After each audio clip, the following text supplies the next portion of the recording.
Mo anatoa hela za usajili ila kuna watu wanapiga. Ni maneno ya Haji Manara, ambapo King El Bugatti Haji Sande Manara anasema rais wa heshima wa klabu ya Simba Sport Mohamed Dewji huwa anatoa hela za usajili ila kuna watu ambao wanatumia janja kwenye kufanya usajili na kusajili wachezaji wa viwango vya chini. Kwa mjibu wa Haji Sande Manara, aliweza kutoa maoni yake baada ya ligi kuweza kutamatika kwa Simba kuweza kupoteza mchezo wa mwisho kwa kipigo cha goli 2-0 mbele ya mtani wake Young Sport Africa, ambapo andai kwamba sio kwamba Mo Dewji atoi hela. Mo Dewji anatoa hela sana na anatoa hela za kusajili wachezaji wakubwa na wenye viwango, ila kinachotokea ni kwamba wale viongozi ambao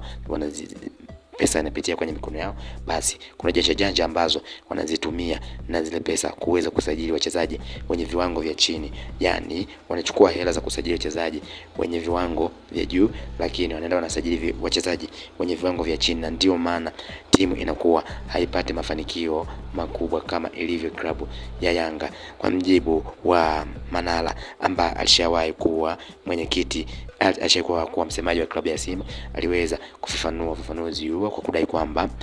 Mo Dewji toka zamani huwa anatoa sana hela, ila kuna watu ambao zile hela wanazipindisha ili siweze kufanya usajili wa wachezaji wa maana, ndio maana unakuta mambo hayaeleweki. Kwa mjibu wa Manara andai kwamba Mo anatoa pesa ila kuna viongozi ambao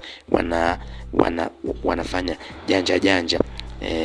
wanatumia janja kwenye kufanya usajili na kusajili wachezaji wa viwango vya chini, huku akiwa hajataja mtu yoyote ambaye anahusika na hilo. Basi aliweza kuwatuhumu viongozi wa klabu ya Simba kwamba pesa ambazo anazitoa Mo basi huwa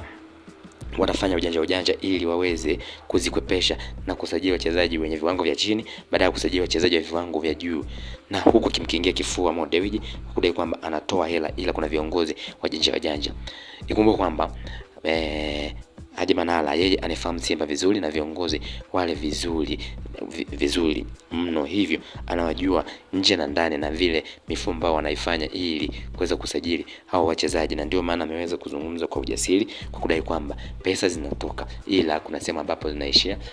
kwenye mikono ya baadhi ya viongozi. Na akikumbuka kwamba siku za hivi karibuni ilitokea sintofahamu kunako klabu ya Simba baina ya wachezaji pamoja na viongozi kwa kudai kwamba wanadai bonus pamoja na mishahara, huku ikielezwa kwamba Mo Dewji alishatoa hizo hela ila kuna kiongozi ambaye aliziweka mfuko wa kushoto, na ndio maana wachezaji hao wakacheza chini ya kiwango kwenye mechi ambazo zilisalia za ligi ya NBC Premier League. Aliweza kufunguka